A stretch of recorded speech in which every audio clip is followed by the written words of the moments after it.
Parashat Shemini takes place on the 8th day of the inauguration service of the Tent of Meeting. On that day, Aaron and his sons were consecrated as Kohanim, as priests, and from that moment on, only they became eligible to perform service in the tabernacle. Towards the very end of this ritual of inauguration, we learn that Aaron raised his hands towards the people and blessed them. According to our tradition, Aaron offered the priestly blessing at that very instant, despite the fact that the actual words of this cherished blessing are only mentioned explicitly later on in the book of Numbers. Following rabbinic midrash in Torat Kohanim, Rashi makes this explicit. He writes, "With the blessing of the Kohanim, may the Lord bless you, may the Lord make his face shine on you, may the Lord lift his face towards you."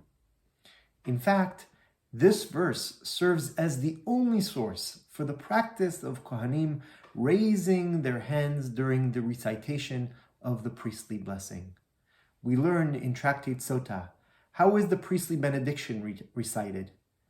In the country, the priests lift their hands so they are aligned with their shoulders during the benediction. And in the temple, they lift them above their heads, except for the high priest, who does not lift his hands above the front plate. Rabbi Yehuda says, even the high priest lifts his hands above the front plate, as it is stated, and here is our verse, and Aaron lifted up his hands towards the people and blessed them. In his code of law, Aruch HaShulchan, Rabbi Yechiel Michal Halevi Epstein, who lived from 1829 to 1908, insists that no additional verses or blessings could be recited by the congregation during the recitation of the priestly blessing. He writes, "Does a servant not listen intently while he is being blessed?" Despite having a strong position opposing these deviant or innovative folk practices, Rabbi Epstein explains that a special dispensation was made for individuals who experienced a bad dream.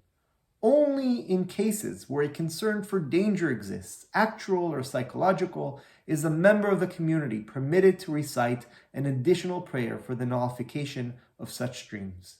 Still, the Aruch HaShulchan's concluding words on this matter are most instructive. V'yoter tov lishtok v'lechaven lekabel shefa habrachot. It is best to remain silent and to focus on receiving the blessings in their abundance.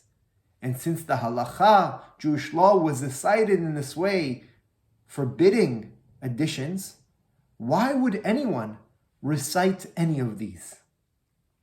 The Aruch HaShulchan's insistence that we learn to accept the priestly blessing with the humility of a servant is an important lesson that resonates with me.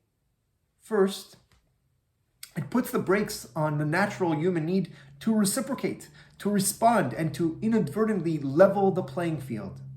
In life, it is important to learn to acknowledge our interdependence, and sometimes to also strive to fully accept our reliance on others. How much more so with God? There is no reciprocation when it comes to God's blessing, only reliance and acceptance. In addition, experiencing the blessing quietly invites us to think of ourselves as the object of blessing, or quite literally, to think of ourselves as being blessed. In this way, humility is elevated towards gratitude and joy. These feelings are well captured by Israel's spontaneous response to Aaron's blessings in our parsha. All the people saw, sang praises, and fell upon their faces. Here we find dual expressions of both joy and humility. That, in itself, is a blessing.